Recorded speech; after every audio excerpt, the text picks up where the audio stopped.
नमस्कार, आप देख रहे हैं इंडिया 24 न्यूज़, जहां मिलती है आपको देश और दुनिया की हर बड़ी खबर सबसे तेज सबसे पहले। आज की 30 बड़ी खबरों पर डालते हैं एक नज़र। राजनीति, खेल, मनोरंजन, बिजनेस और ब्रेकिंग अपडेट्स।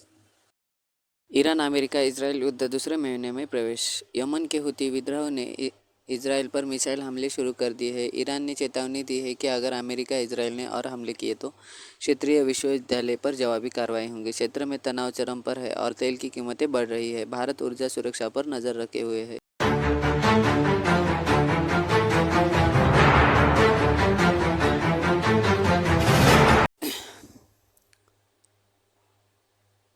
भारत ने डब्ल्यूटीओ में चीन के निवेश समझौते का विरोध किया। भारत ने चीन नेतृत्व वाले investment facilitation for development (IFD) समझौते को डब्ल्यूटीओ फ्रेमवर्क में शामिल करने का पुरजोर विरोध किया। सरकार ने कहा है कि यह विकासशील देशों की हितों के खिलाफ है। व्यापार विशेषज्ञों का मानना है कि इससे वैश्विक व्यापार संतुलन प्रभावित हो सकता है।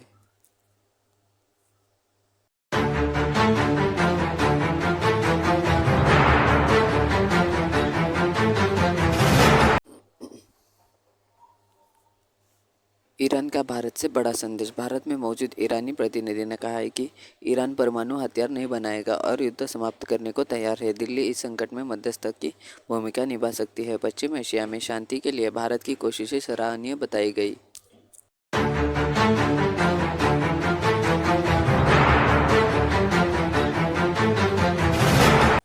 अमेरिका में नो किंग्स विरोध प्रदर्शन। ट्रंप प्रशासन की ईरान नीति और अन्य फैसलों के खिलाफ अमेरिका और यूरोप में लाखों लोग सड़कों पर उतरे। प्रदर्शनकारियों ने युद्ध समाप्त करने को और ट्रंप की नीति को आलोचना की। आयोजक का दावा है कि यह अमेरिकी इतिहास के सबसे बड़े प्रदर्शनों में से एक है।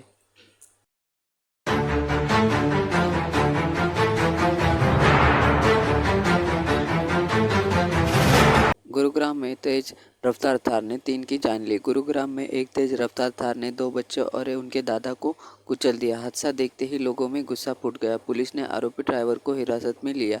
सड़क सुरक्षा पर सवाल उठ रहे हैं।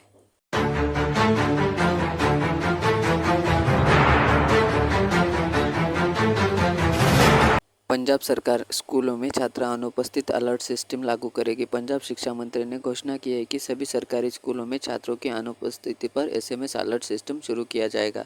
इससे माता पिता को तुरंत जानकारी मिल सकेगी कि शिक्षा विभाग से इसे पायलट प्रोजेक्ट के रूप में शुरू कर चुका है।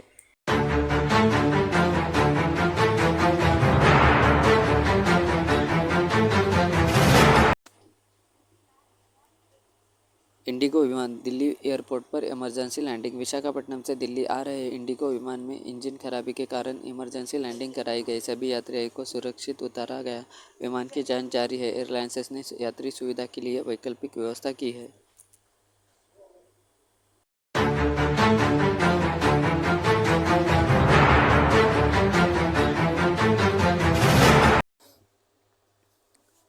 राहुल गांधी और अमित शाह के बीच बंगाल में एसआरएस दंगे वाली बहस तेज। पश्चिम बंगाल चुनावी रण में ममता बनर्जी और अमित शाह के बीच तीखी बयानबाजी। एसआईआर दंगों के मुद्दे पर सियासी घमासान छिड़ा हुआ। दोनों पक्ष एक दूसरे पर आरोप लगा रहे हैं।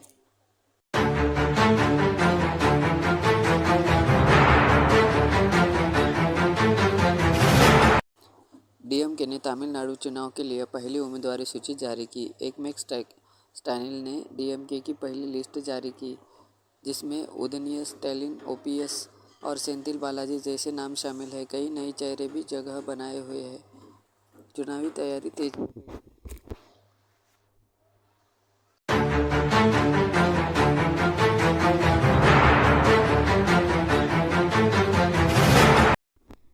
विजयपत सिंहानिया का 87 वर्ष की आयु में निधन। रेमंड ग्रुप के पूर्व चेयरमैन विजयपत सिंहानिया का निधन हो गया। उन्होंने टेक्सटाइल उद्योग में महत्वपूर्ण योगदान दिया। परिवार और उद्योग जगत में शोक की लहर है।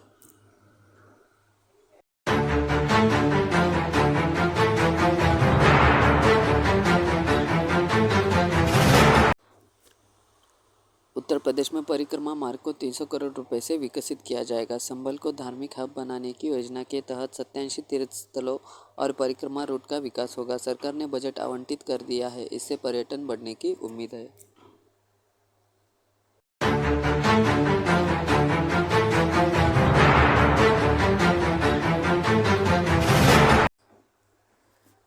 ईरान युद्ध के कारण भारत में पेट्रोल, डीजल और एलपीजी असर। वैश्विक तेल कीमतों में उछाल से भारत में ईंधन कोई रसोई गैस की कीमतें प्रभावित हो रही है। सरकार ने स्थिति पर नजर रखने और जरूरी कदम उठाने का आश्वासन दिया है।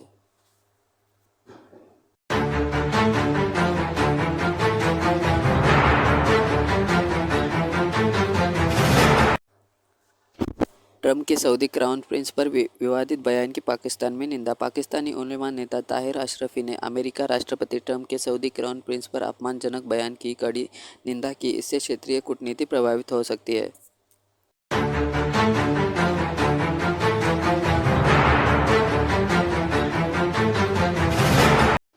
मुर्शिदाबाद में रामनवमी जुलूस के दौरान झड़प। पश्चिम बंगाल के मुर्शिदाबाद में रामनवमी शोभा यात्रा के दौरान हिंसा हुई।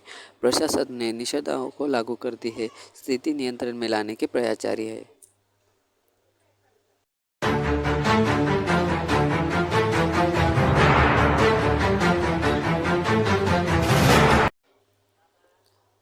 भारत सरकार ने मोदी ट्रंप फोन कॉल में एलन मस्क शामिल होने की खबर से इनकार किया। सरकार ने न्यूयॉर्क टाइम्स की रिपोर्ट को खारिज करते हुए कहा है कि कॉल केवल भारत अमेरिका के बीच थी, एलन मस्क शामिल नहीं थे।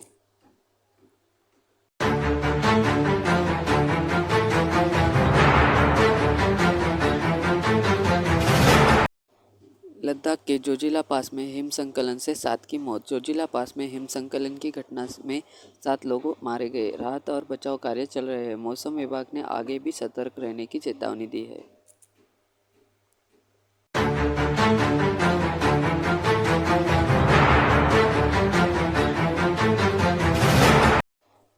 आईपीएल 2026 का आगाज बेंगलुरु में। आईपीएल 2026 का पहला मैच रॉयल चैलेंजर्स बेंगलुरु और सनराइजर्स हैदराबाद के बीच खेला जाएगा। मुंबई इंडियंस अपनी पहली मैच की हार बदला लेने का इरादे से उतरेगी।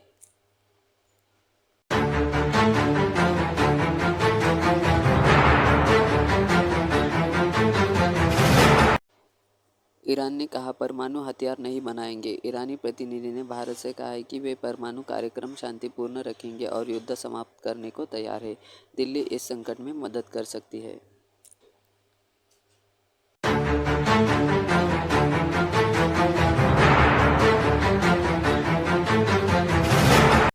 बंगाल में विशेष गहन संशोधन के तहत 37 लाख मतदाता जोड़े गए। चुनाव आयोग ने पश्चिम बंगाल में मतदाता सूची के दूसरे पूरक सूची जारी की। विपक्ष ने इसे लेकर सवाल उठाए हैं।